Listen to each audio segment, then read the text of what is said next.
네, 앞서 전해드린 대로 제자를 때리고 인분까지 먹인 대학 교수, 결국 이 교수는 파면 결정을 받게 됐습니다. 또 한편 현직 경찰관의 음주운전과 성추문 등이 잇따르면서 경찰의 기강회의가 도를 넘었다는 지적도 함께 나오고 있습니다. 네, 관련 내용을 두 분 모시고 짚어보겠습니다. 백기종 전 수서경찰서 강력팀장 그리고 배승희 변호사 나오셨습니다. 어서 오세요. 네, 안녕하세요. 자, 이 대학 교수가 참 세상을 떠들썩하게 했는데 결국엔 사립학교법에 따르면 5년 동안 다른 학교 재취업할 수 없고 퇴직금, 연금 수령 다 불이익을 받게 됐습니다. 근데 이게 뭐 최고 수준의 징계라고 합니다만 5년 뒤에는 어쨌든 재취업할 수 있는 거 아닌가요? 현재까지는 그렇게 됩니다. 하지만 지금 사립학교 교직원법, 그다음에 공무원법, 그다음에 중등교육, 유아교육 관련한 걸 교육부에서 지금 7월 30일까지 전부 개정해서 지금 제출을 했거든요. 하면 앞으로 이 법이 통과된다고 하면 소급 적용이 가능하다고 보기 때문에 이 부분에 대해서는 향후 5년 이후에도 아마 교원으로 재직할 수 없는 형태가 정착될 걸로 그렇게 예상을 합니다. 이렇게 파면을 당했고 또 법적으로는 어떤 처벌을 받을 것이나 예상해 보자면 지금 이 해당 교수는 폭처법 위반으로 구속이 됐고요. 뿐만 아니라 폭행에 가담한 다른 학생들도 있지 않았습니까? 어떤 처벌이 이루어지게 될까요? 그 학생들도 같이 폭력을 행사했기 때문에 같은 범죄로 처벌이 될 것 같습니다. 그래서 이미 제자 중에 2명은 구속이 됐고 나머지 2명은 불구속 수사를 받고 있는데요. 실제로 문제점은 학교에서 파면을 했지만 학교 측에서 이 파면을 함으로써 모든 책임을 면제했다는 것입니다. 사실은 학교 측에서도 더더욱 수사를 확대하고 이런 사건이 발생하지 않도록 사후 조치를 같이 해야 되는데 이것을 형사처벌로만 맡기고 학교에서 파면으로 끝내는 좀 아쉬운 면이 있는 것이죠. 꼬리 자르기를 했다는 말씀이네요. 결국에는 학교 책임은 그렇다.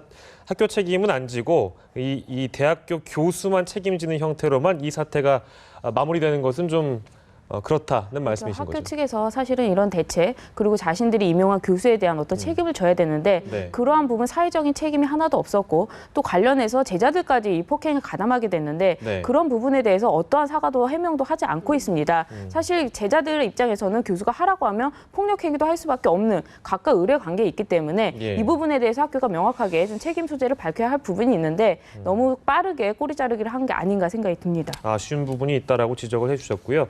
저희가 그 경찰의 기강회의 얘기도 좀 해보도록 하겠습니다. 요즘에 왜 이런지 모르겠어요. 경찰이 음주운전도 하고요. 몰카를 찍고 뒷돈도 받습니다. 그리고 또 도박한 경찰 간부도 적발이 됐다고 하는데요.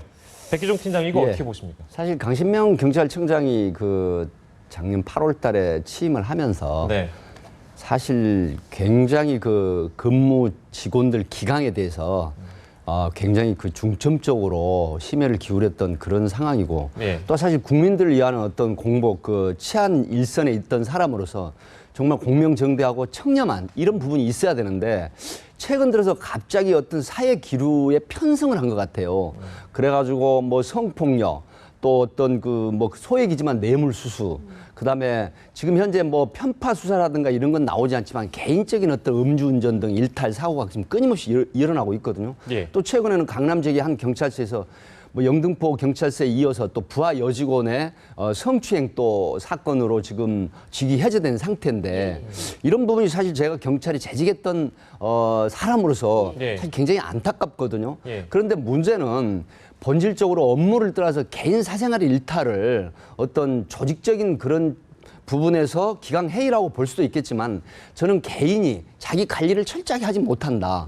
예를 들어서 최근에 일어난 27세 된 경찰관이 자기 대학 동기를 만나가지고 뒤풀이 하면서 거기서 뒤풀이하고 헤어져야 됨에도 불구하고 많지 않은 여성을 자기 기거지로 주거지로 데려가서 성폭행을 해서 뭐 서로 지금 진술이 상반되고 있죠. 뭐 화간이다. 지금 뭐 아니면 강간이다. 성폭행을 당했다라고 지금 논란이 돼가지고 조사 중인데 이런 게 보면 결국은 지금 문제가 되고 있는 심학봉 국회의원 또 떠오르는데요. 사실 그 어떤 공직에 있는 사람이 조직의 어떤 문화를 체질적으로 개선하는 데 일조를 못할 망정 후퇴를 시킨단 말이죠. 이런 부분이 저는 개인의 일탈로서 직무 어떤 능력을 떠나서 어떤 사명감이 부족하다. 이런 생각을 해봤습니다. 물론 열심히 일하는 공직자들을 욕되게 하는 사람들이 분명히 있습니다만 개인적인 문제로 치부하기에는 그래도 조직의 책임도 있는 거 아니겠어요? 글쎄요. 조직의 책임이 저도 있다고 봅니다. 왜 그러냐면 예를 들어서 직장 교육을 통한 끊임없는 어떤 교육이나 교양, 예. 그리고 또 지도 관리 감독 이런 부분이 사실 해당 부서장이나 어떤 그 지휘관에 문제가 있다. 또 여기서 좀 더 한 발짝 나가서 얘기를 드리면 사실 부서장, 중간 리더급들이 상당히 심혈을 기울여야 되고 관리를 해야 되거든요. 예. 제가 대학에서 강의를 하지만 사실 중간 리더의 역할이 굉장히 중요합니다. 부서장이나 지휘관이 모든 걸 다 들여다볼 수 없지 않습니까? 예. 대통령이 전 국민 못 들여다보거든요. 그렇다고 하면 해당 부의 부서장이나 중간 리더들이 굉장히 책임감이 있어야 되는데 네. 이런 부분이 요즘 상당히 해이됐다. 이 부분에 대한 관리 감독이나 교양이 더 강화돼야 되지 않나 하는 생각을 해봤습니다. 예. 개인적인 차원의 문제, 또 조직 관리 차원에서의 문제 두 가지를 짚어주셨는데 변호사님께서는 그 원인이 어디에 있다고 보십니까? 좀 솜방망이 처벌이다 이런 문제도 나오고 있는데 어떻게 보시나요? 사실 공무원에게는 품위 유지 의무가 있습니다. 예. 공무원이 이러한 품위 유지를 해야 되는 이유 중에 하나는 바로 국민이 낸 세금을 월급으로 받기 때문인데요. 우리가 사기업에서 이런 일탈행위를 한다고 해서 처벌이 약하다 아니면 중하다 이런 얘기를 잘 하지 않는 이유는 그들이 세금을 받는 사람들은 아니기 때문인데 공무원은 느낌이 굉장히 다르죠. 예. 우리가 내는 세금을 가지고 살아가고 또 국민의 봉사자로서 규정되어 있기 때문에 그만큼 높은 수준의 도덕을 요구하는 겁니다. 그렇기 때문에 공직자들 처벌에 관련해서는 굉장히 더 높은 형량을 해야 되는데 그럼에도 불구하고 법원에서는 양형 기준에 있어서 공직자의 그동안의 공직 생활까지도 포함해서 양형을 결정하기 때문에 어느 정도 봉사한 부분을 양형에 판단하고 또 이 사람들이 다시 재사회생활을 할 수 있도록 좀 벌금형 정도로 약하게 하는 부분이 없지 않아 있습니다. 네. 그렇기 때문에 공무원들이 어떤 행위를 하고도 처벌에 대해서 약하게 받기 때문에 계속 이러한 것이 발전되고 있고 또 기강회의 문제 그러니까 공직자로서 국가에 대한 소명 그리고 예. 국가에 대한 어떤 충성 이런 부분에 대해서 좀 약하기 때문에 지금 개인 간에 이런 일탈행위가 나오고 있고 공무원 규정 자체만으로도 공무원 단체들도 조금 해이해져서 이런 범죄가 계속해서 늘어나고 있는 것으로 보입니다. 네, 반복되는 얘기가 될 수도 있겠습니다만 경찰 얘기를 또 다시금 꺼내봐야 될 것 같은데요. 이번 경찰 간부가 부하 여경을 성희롱해서 대기 발령 조치를 받았다고 하는데 또 현직 경찰이 대학 동기를 성폭행했다고 네. 합니다. 근데 어쨌든 경찰이 성범죄를 잡기도 바쁘잖아요. 근데 사실 그렇습니다. 왜 이런 사건에 연루되는 걸까요? 사실 근무 중에 일어난 경우도 있거든요. 예. 왜 그러냐면 같은 페트롤카를 타고 있으면서 이제 이게 서울 영등포 경찰서 예지만 사실 예. 그 직원은 지금 징역형을 받았죠. 그런데 또다시 강남권에서 이런 일이 벌어졌는데 예를 들어서 타산 지석이나 반면교사로 삼는 이런 부분이 있어야 됨에도 불구하고 분명히 중하고 엄한 처벌을 받고 공직기강 해이된 정말 표본에 서는 그런 입장이 돼버리면 네. 본인뿐만 아니라 그 조직 전체 또 더 나아가서 자기 가족이 무슨 얼굴이 되겠습니까? 예. 그렇다고 하면 공무원들에 대한 어떤 눈길, 시민들이 보는 그런 생각 이런 부분까지 막대한 지장을 초래를 하거든요. 네. 그런데도 불구하고 이런 일탈 행위가 계속되는 것은 사실 앞에도 말씀을 드렸지만 어떤 조직에 있어서 체질적으로 문화 개선, 어떤 적응 능력 이런 부분들이 상당히 뒤떨어져 있고 예. 자기가 기본적으로 느끼는 책임감이 결여돼 있다 이렇게 보거든요. 사실 조직에 대한 충성도나 국가관이나 책임감이 결여돼 있지 않으면은 이런 상태가 안 일어나는데 그런 부분이 어떤 직무와 자기 개인 일탈에 혼돈을 하는 것이죠.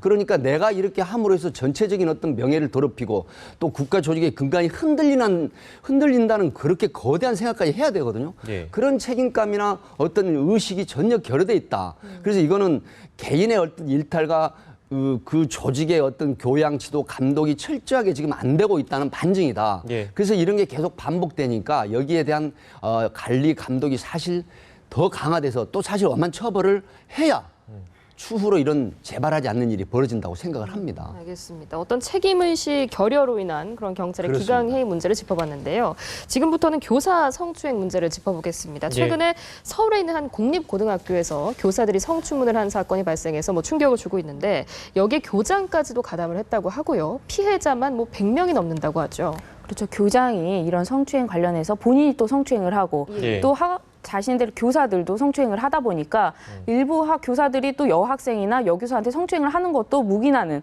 그런 예. 직무유기 행위를 한 것입니다. 그러다 보니까 학교 전체에서 전반적으로 이런 성추행 사건이 일어나고 있었는데요. 사실은 어떤 학생을 놀린다고 성적인 발언을 했다면 그 반에 있던 학생들도 모두 다 피해자가 되는 것이기 때문에 네. 알려진 대로 130명이 아니라 오히려 전교생이 되는 것이고 또 이 학교 학생들의 인터뷰를 한 기사를 보니까 굉장히 지옥 같은 생활이었다. 또 학생들의 받는 심리적인 충격이 충격이 굉장히 컸다. 예. 하지 말라고 해도 계속해서 교사가 그런 행위를 했다. 그럼에도 불구하고 교장이나 학교 선생님들은 이걸 좀 감추기 위해서 사실은 자기네 치부를 드러내서 어떤 문제를 해결하는 것이 가장 좋은데 예. 교장 입장에서는 학교 측의 이름이 알려지거나 하는 것이 굉장히 두렵기 때문에 계속해서 숨기고 있던 것입니다. 그러다 보니까 이것이 골고 골마서 지금에 이렇게 터지게 된 것이죠. 네, 저희가 계속 그 성범죄에 관련된 문제를 얘기하다가 이제 지금 학교 얘기까지 하고 있는데요. 당연히 일어나서는 안 될 일이지요. 근데 아까도 잠깐 얘기를 하셨습니다만 은폐하려고 한 정황이 속속 포착이 되고 있다고 합니다. 네. 이거 더 집중적으로 조사해야 되는 거 아니겠어요? 사실 그렇습니다. 그 가부장적 조직 문화가 자리를 잡고 있다 이렇게 보거든요. 대부분 지금 초등학교 예를 들면 85%가 여교사입니다. 그런데 교장 선생님이 대부분 남성이고 네. 또 어느 정도 직책에 있는 분들이 대부분 남성 교사들이 차지하고 있습니다. 그래서 이번에 그 서대문의 그 지 고등학교도 그런 문제가 결국 3년 동안 이어졌죠. 예. 그렇기 때문에 이게 예를 들어서 교장 선생님 같은 경우에는 이런 상황이 벌어지면 바로 시교위에 보고를 하고 경찰에 고발을 하는 조치를 취해야만 이후에 이런 상황이 근절이 됨에도 불구하고 오히려 교장도 여교사를 같이 성추행, 성희롱을 해버리는 상태이기 때문에 이런 가부장적 조직 문화가 은폐를 하게 되는데 제가 여기서 교육부 통계를 한번 들여다봤습니다. 교육부 통계가 2011년도부터 시작을 해서 보니까 한 해에 보통 28명에서 45명까지 교사들이 성범죄를 저지르는데 이 중에 징계를 받고도 약 100명으로 치면 53명이 다시 징계 절차가 끝나고 형사 절차가 끝난 이후에 학교에 재직을 한단 말이죠. 과연 이게 교육부에서 이런 통계를 발표하면서 정말로 어떤 생각을 했을까 이런 생각을 해봤거든요. 사실 이런 이 성적인 어떤 의식 결여가 이런 문화를 만들어내고 또 스승이라고 하면 어떤 그림자도 밟지 말라는 얘기가 있었지 않습니까? 근데 지금은 얼마 전에 서울대 수리과학부 강모 교수 한번 생각을 해보세요. 스누라이퍼라는 그 서울대 커뮤니티 사이트가 만약에 없었으면 이게 은폐될 소지였는데 가명으로 이걸 게재를 해달라 해가지고 결국 20여 명의 피해자가 드러났지 않습니까? 8명이 진술을 했지만 결국 2년 6월에 징역형을 받았죠. 이런 부분들이 스승이 학생들을 상대로 어떤 제자라고 생각을 하는 게 아니라 나의 소유물이고 나의 어떤 희롱 대상, 가볍게 생각하는 이런 부분이 결국 성추행을 한 교사가 처벌을 받고 그다음에 징계를 받고도 53% 학교에 남아있다는 이 현실이 교육부에서 물론 법 개정을 제출했지만 더 시급한 조치. 그래서 사실 전 대안으로 이게 지금 온라인이라든가 아니면 신문고 같은 걸 이거를 전반적 전 학교, 대학뿐만 아니라 전 초등학교, 중학교, 고등학교까지 실시를 해야 한다. 이렇게 저는 보고 있습니다. 그 대책들에 대해서 몇 가지 좀 짚어주셨는데 이 공립고 교사 성추문 사건을 조금 더 자세히 들여다보자면 가해 교사 중에 한 명은 언어적인 그런 성희롱도 한 것 같거든요. 뭐 원조 교제를 하자 이런 말까지 했다고 하는데 이게 말로써도 희롱이 될 수 있는 거 아닌가요? 그렇죠. 말로써도 당했다면 성희롱이 되는 것입니다. 피해 학생 입장에서는 분명히 성적 수치심을 느꼈을 겁니다. 학생에게 부르지 말아야 할 행동을 한 것인데요. 이 부분에 대해서는 명확하게 형사처벌은 없지만 그 외에 신체 접촉이라든지 뭐 다른 행동이 있었다면은 형사적인 처벌도 가능할 것입니다. 근데 이런 부분은 이제 뭐 국가인권위원회라든지 뭐 이런 부분에 하게 되는데 이것이 학생과 교사이기 때문에 학생이 일방적으로 당하지만 만약에 좀 성인들끼리라도 이런 얘기를 했다면 이 부분은 일반 회사원들 사이에서도 성희롱 발언이 문제가 되고 분명히 형사적인 처벌까지 될 수 있는데 우리 학생들은 선생님한테 대들 수가 없는 입장이기 때문에 어쩔 수 없이 계속해서 당해온 면이 있습니다. 그런 부분 때문에 이 드러난 이 사건에 대해서는 형사처벌도 좀 양형이 더 높게 측정되어야 하는 것이죠. 어떻게 보면 자신의 어떤 우월적인 지위를 악용한 경우다 이렇게 볼 수도 있을 것 같은데 그렇죠, 그렇다면 우리가 성추행의 판단 기준은 어떻게 봐야 되는 건가요? 성추행 혹은 성폭력 범죄의 가장 큰 문제점은 사실 이거는 드러나 있는 문제이긴 하지만 일반적으로는 남녀 둘 간의 문제이거든요. 그래서 성 피해를 당한 피해자의 입장에서 성적 수치심을 느꼈는지가 가장 중요합니다. 그렇기 때문에 본인은 농담으로 던졌다 하더라도 피해자 입장에서 굉장히 성적 수치심을 느꼈다면 그것은 바로 성희롱이 될 수 있는 것이고 성추행이 될 수 있는 것입니다.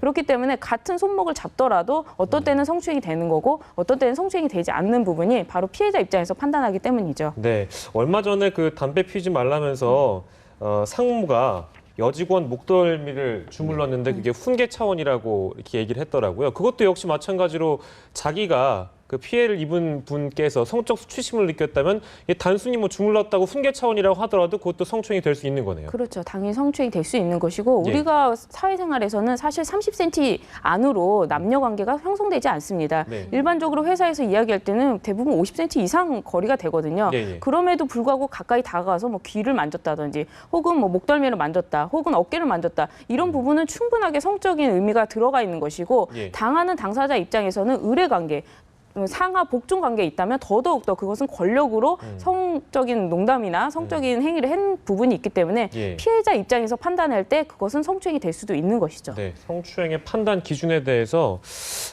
배승희 변호사께 들어봤는데요.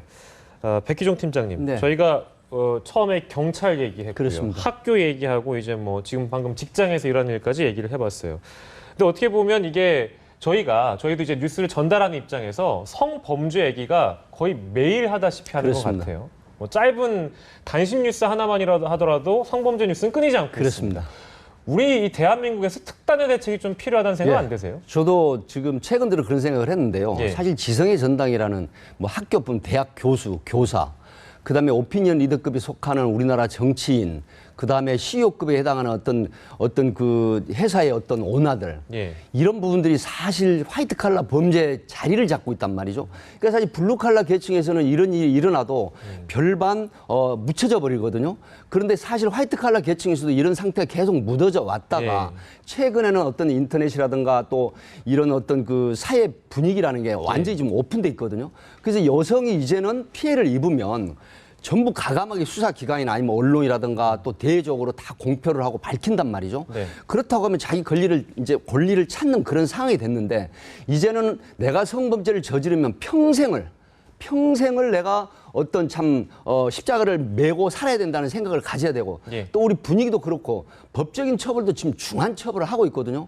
예를 들어서 신상 정보 공개 같은 거 하면 20년 동안 사실 경찰이 간섭을 받아야 되는 이런 형태까지 지금 제정이 돼 있는데 예. 이런 부분은 아직도 심리적으로 깊이 깨닫지 못하고 막연하게 하는 행위 이런 부분들에 대한 정부 차원에서 교양과 계속해서 홍보, 광고를 해야 되지 않느냐. 예. 그렇게 함으로 해서 본인들이 경각심을 갖고 인과응보적인 이런 상태가 평생 가겠구나 하는 인식을 가지면 이게 바로 성범죄를 줄게 하고 그다음에 어떤 성범죄가 만연한 것을 확실히 줄일 수 있다. 이런 생각을 합니다. 그래서 앞에 말씀드린 어떤 신문고 이런 형태 그다음에 국가 차원에서 성범죄는 정말 중한 벌이다.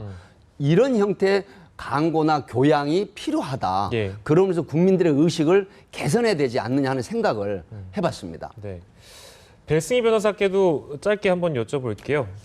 성범죄로 대한민국이 물들어가고 있는 것 같은데 어떤 대책이 필요하겠습니까? 이참 성범죄 같은 경우에는 가장 중요한 것이 의식 변화입니다. 사실은 그동안에 우리가 성추행, 가벼운 성추행이 계속되어 왔는데 그동안은 여성들이 굉장히 참아왔죠. 유교적인 문화 입장에서 참아왔지만 네. 지금은 시대가 변해서 여성의 권익이 높아지고 그러다 보니까 참지 못하고 사실은 학교에서도 선생님들이 굉장히 많은 성추행을 했지만 그동안은 묻혀온 게 많습니다. 그런데 지금에서 드러나는 이유는 그만큼 권리의식이 높아졌다는 것인데요. 예. 이 성범죄는 가장 중요한 것이 의식의 변화가 필요하고 그러려면 결국 사회 계도, 계몽이 필요한 것이 아닌가 그런 생각이 듭니다. 네, 두 분 모두 의식 변화가 필요하고 그 과정에서 어떤 국가적 차원의 계도가 필요하다 이런 부분을 지적을 해주셨습니다. 오늘 말씀 여기까지 듣겠습니다. 지금까지 백기종 전 수서경찰서 강력팀장 그리고 배승희 변호사였습니다. 고맙습니다. 감사합니다.